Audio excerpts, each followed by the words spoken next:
శ్రీ బుడ్డా రాజశేఖర గారి మీద ప్రజా సంఘాలు ఎస్టీలో మేమని చెప్పేసి కొంతమంది నాయకులు ఉన్నారు, కొంతమంది కాదు. రాజు నాయకు నిన్న బుడ్డా రాజశేఖర రెడ్డి గురించి మాట్లాడడము చాలా బాధాకరం. అసలు రాజు నాయకు బుడ్డా రాజశేఖర రెడ్డి గురించి ఏం తెలుసని మాట్లాడినాడు.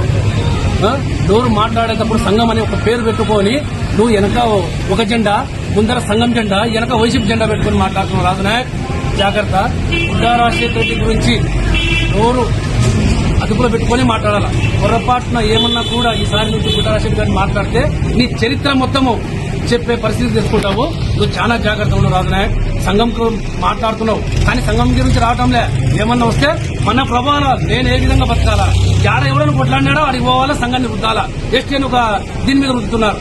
మీరే నిన్న ఒక ఆఫీసర్ దగ్గరికి పోతే ఒక ఆఫీసర్ అన్నాడు నిన్న, ఏమని, ఎందుకయ్యా మీరు మాటకొస్తే వాళ్ళు కొట్లాడితే సుగాలి అని పెడుతున్నారు, ఎందుకు ఈ మధ్య ఇంత హీనంగా దిగజారని ఒక ఆఫీసర్ అన్నాడు. అది మొన్ననే రీసెంట్ గా 3 రోజుల కిందట.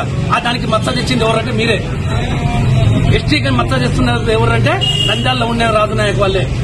కాబట్టి రాజు నాయక్ సుగాలి అనే పేరును కించపరచొద్దు. అక్కడ ఏదన్నా ఘర్షణ జరిగితే అక్కడ యా క్యాస్ట్ అని తెలుస్తుంది. ఎందుకు మీరు ఆ విధంగా రుద్దుతున్నారు? జరిగింటే వాస్తవంగా చూసుకొని మాట్లాడాలా. కాబట్టి జాగ్రత్త రాజు నాయక్. ఇది నేను ఇంకా ఏం మాట్లాడదలుచుకోలేదు. పొరపాటున బుడ్డా రాజశేఖర్ అన్న గురించి మాట్లాడితే నీ చిట్కాలు మొత్తం బయటికి తీస్తే నువ్వు ఎక్కడ తిరగలేవు రాజు నాయక్. ఇది జాగ్రత్త. బుడ్డా రాజశేఖర రెడ్డి గారిని అసభ్యమైన పదజాలతో తాగి అధికార దుర్వినియోగం చేస్తారని చెప్పి అసభ్యంగా మాట్లాడడం చాలా బాధాకరము. గిరిజనులు అంటే ఆయనకు ఎంతో ఇష్టము. ఇప్పుడు మానంది ఫస్ట్ బోర్డులో కానీ ఒక ఎస్టీ కాశీనాయక్ అతనికి ఇచ్చినాడు.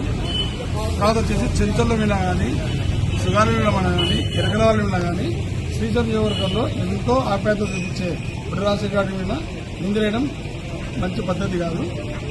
ఆయన మీద నిందలేయడం చాలా బాధాకరం. మాకు ఆడ జరిగే విషయం ఒకటి, మీరు చెప్పేది ఒకటి. కమ్యూనిటీని ఎలా చూస్తాడు ఆయన? ఆడ ప్రజలకు చాలా అన్యాయం జరుగుతుంది. సుల్లిపెంటలో ఏది జరిగినా కానీ ఫారెస్ట్ అధికారులు ప్రతి ఒక్కటి రోడ్డు మీద ఒక చిన్న వెహికల్ మీద ఆపడం, డబ్బులు వసూలు చేయడం.